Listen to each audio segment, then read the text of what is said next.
The Wonderful Wizard of Oz by L. Frank Baum. Chapter 13. The Rescue.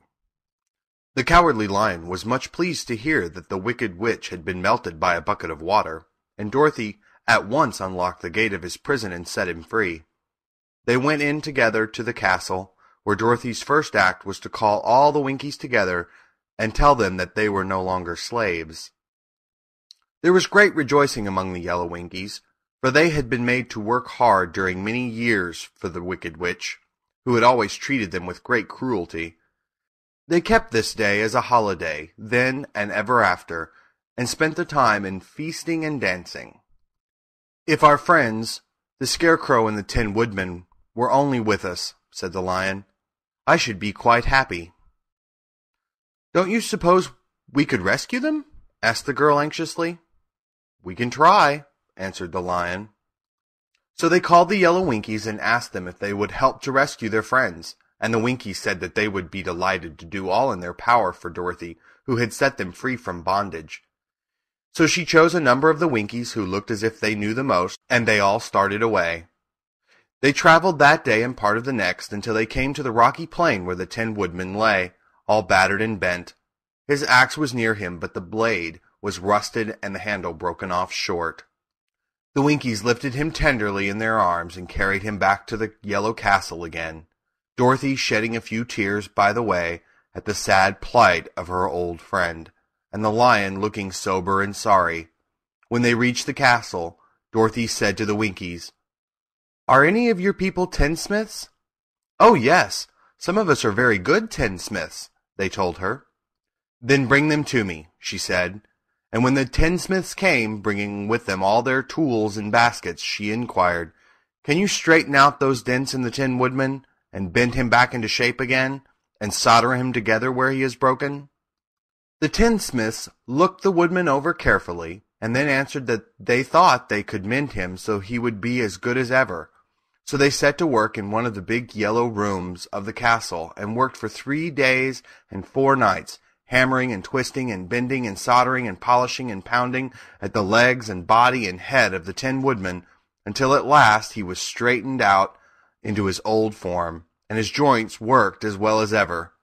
To be sure, there were several patches on him, but the tinsmiths did a good job, and as the Woodman was not a vain man, he did not mind the patches at all. When, at last, he walked into Dorothy's room and thanked her for rescuing him, he was so pleased that he wept tears of joy, and Dorothy had to wipe every tear carefully from his face with her apron so that his joints would not be rusted. At the same time her own tears fell thick and fast at the joy of meeting her old friend again, and these tears did not need to be wiped away. As for the Lion, he wiped his eyes so often with the tip of his tail that it became quite wet, and he was obliged to go out into the courtyard and hold it in the sun until it dried. "If we only had the Scarecrow with us again," said the Tin Woodman when Dorothy had finished telling him everything that had happened, "I should be quite happy." "We must try to find him," said the girl.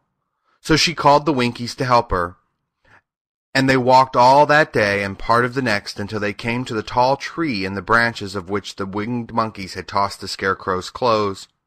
It was a very tall tree, and the trunk was so smooth that no one could climb it. But the Woodman said at once, "I'll chop it down, and then we can get the Scarecrow's clothes."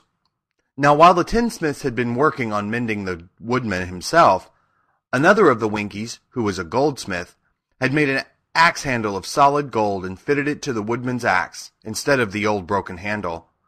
Others polished the blade until all the rust was removed and it glistened like burnished silver. As soon as he had spoke, the Tin Woodman began to chop, and in a short time the tree fell over with a crash, whereupon the Scarecrow's clothes fell out of the branches and rolled off on the ground. Dorothy picked them up and had the Winkies carry them back to the castle, where they were stuffed with nice, clean straw. And behold, here was the Scarecrow, as good as ever, thanking them over and over again for saving him. Now that they were reunited, Dorothy and her friends spent a few happy days at the Yellow Castle, where they found everything they needed to make them comfortable. But one day the girl thought of Aunt Em and said, "We must go back to Oz and claim his promise." "Yes," said the woodman, "at last I shall get my heart." "And I shall get my brains," added the Scarecrow joyfully. "And I shall get my courage," said the Lion thoughtfully. "And I shall get back to Kansas," cried Dorothy, clapping her hands. "Oh, let us start for the Emerald City tomorrow." This they decided to do. The next day they called the Winkies together and bade them goodbye. The Winkies were sorry to have them go, and they had grown so fond of the Tin Woodman that they begged him to stay and rule over them and the yellow land of the West.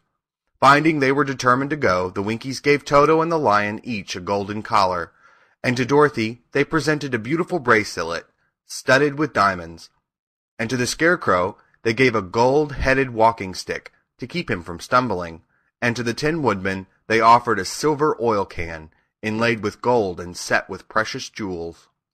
Every one of the travelers made the Winkies a pretty speech in return, and all shook hands with them until their arms ached. Dorothy went to the witch's cupboard to fill her basket with food for the journey, and there she saw the golden cap. She tried it on her own head and found that it fitted her exactly. She did not know anything about the charm of the golden cap, but she saw that it was pretty, so she made up her mind to wear it and carry her sunbonnet in the basket. Then, being prepared for the journey, they all started for the Emerald City, and the Winkies gave them 3 cheers and many good wishes to carry with them. End of chapter 13.